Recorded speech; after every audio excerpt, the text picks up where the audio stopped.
Hello नमस्कार, मेरा नाम सावन कुमार पांडे है और मैं आज बात करूंगा भोजपुरी के बारे में।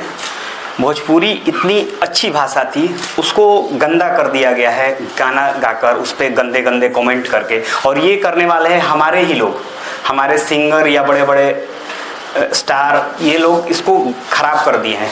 तो उसी पर मैंने कुछ लिखा है, जो कि ये एक भोजपुरी भाषा रो रो के बोलती है कि उसकी क्या हालत हो गई है। तो जरा सुनिएगा।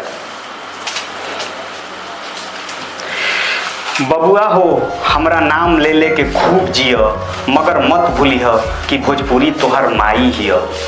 बबुआ हो हमार नाम ले ले के खूब जिय, मगर मत भूलिह कि भोजपुरी तोहर माई हिय।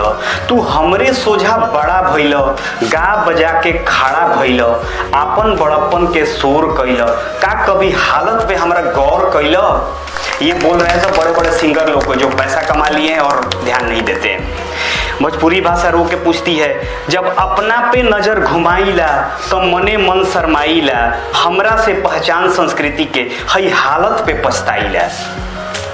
जहाँ हया हंसेला, लज्जा यूट्यूब फेसबुक पर खुलेआम बिकेला, गली चौक पर बाजत गाना से हमार सब अंग अंग दिखेला। पैसा कमा के महल ठोकल, भोजपुरी बचाओ बोल के जनता के तू बोटी फेंकल, 8वां अनुसूची दर्जा लेके राजनीति के रोटी सेकल। यूपी बिहार में काबा बोल बोल आपन सगरो नाम कमैल, तोहर आस में बरसों बीतल, चुनाव बाद न झांके अइल। ये सब एक भोजपुरी भाषा रो रो कर बोलती है बड़े बड़े लोगों को जो अब पैसा कमा ली है मगर कभी भी भोजपुरी पर ध्यान नहीं देते हैं। आगे कहती है, अब हमारी इज्जत सुना, जहाँ भोजपुरी बोलल माना बा, लिखल पढ़ल ताना बा, हर भाषा के छोड़ के हमरे पे निशाना बा।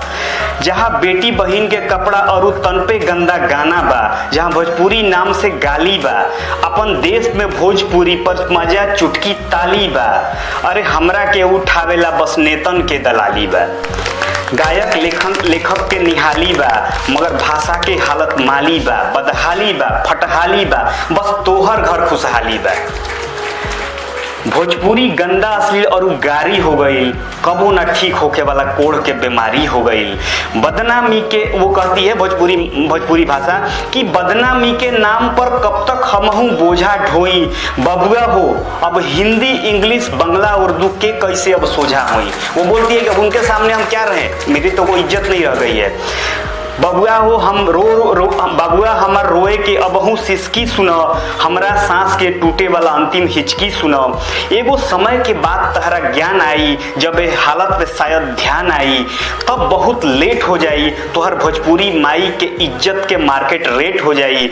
हमरा के बचावे खातिर खुद एगो वादा लीह, एह वादा में बेशर्मन के, यहाँ बेशर्मन का यूज हुआ है जो यूट्यूब पे भोजपुरी का ही पैसा कमा के भोजपुरी से और बड़े बन गए हैं और आज के डेट में भोजपुरी को ही बदनाम करने पर लगे हैं, कभी उस पर ध्यान नहीं देते हैं। एह वादा में बेशर्मन के मरते दम तक ना घुसे दीह। बबुआ हो हमार नाम ले ले के खूब जिय, मगर मत भूलिय कि भोजपुरी तोहर माई हिय। धन्यवाद।